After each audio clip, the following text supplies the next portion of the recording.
Bonjour mes amis, hi guys. Omega has just released new references added to a catalog which is already very crowded. So we have some novelties and some permutations which are not so subtle digs at another big brand whose watches are very difficult, nearly impossible to get actually.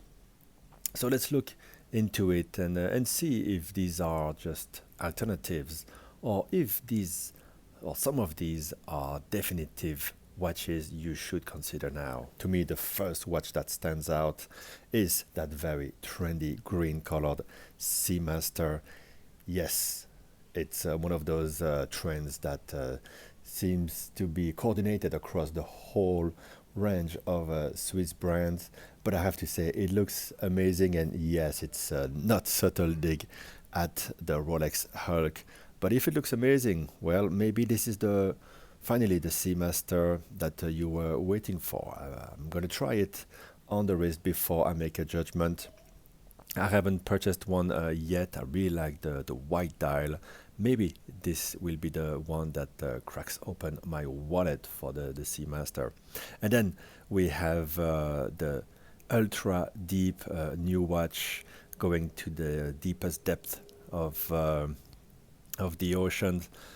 Obviously, this reminds you of the James Cameron Deep Sea from Rolex. It's a bit of a novelty. Well, it's very much a novelty kind of watch. Just Omega flexing its technical muscle. Why not? Let's try it. But personally, I have enough with my Seiko Marine Master.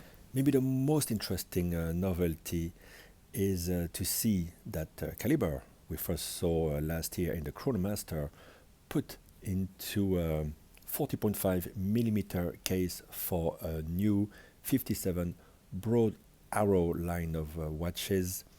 The movement fits exactly the case. There is no spacer, which is nice. It's a 40.5 millimeter watch, fairly thin at 13 something millimeters. The black version has that 14er, which I'm not really fond of, but interestingly, they bring three color dials, a green, a blue, and a red. So it's one watch that I really want to put on my wrist, see how it fits, see how the colors go on me. You're gonna have that nice bracelet. It's something quite different from the Speedy Pro. I'm intrigued. Some people won't like the presence of a date. I quite like it. I like that, and have the bicompax. It makes it more different than the Speedy Pro. And you have the hour and minute counter on the same subdial at 3 o'clock. I think it's one that you have to judge in person and also see how that movement feels, the actuation of the chronograph, the start-stop reset, and also the crown. By the way, the reset button cannot be pushed when the chronograph is running, which is a great new feature. And I think you also have the jumping hour hand when you travel. So it's a very complete watch. Maybe one of those watches for life, definitive type of watch. And again, going head to head with some of the Rolex models. Here we have full gold models, one with the all green dial and bezel. Quite impressive moon watches. It's not going to be for the small budget, but look, Rolex has managed to convince people to pay way over retail for their precious metal watches in the span of maybe in 3-4 years. So who knows? These look good. Maybe it's for your kind of budget. And coming in 38 and 34 millimeters, we have some new colors for the Aqua Terra. Aqua Terra is the name that says it all.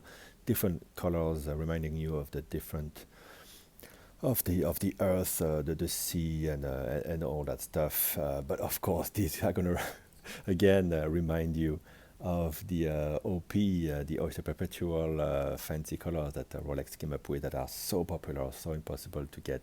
So yeah, these are a bit more of an alternative kind of watch. looking quite good.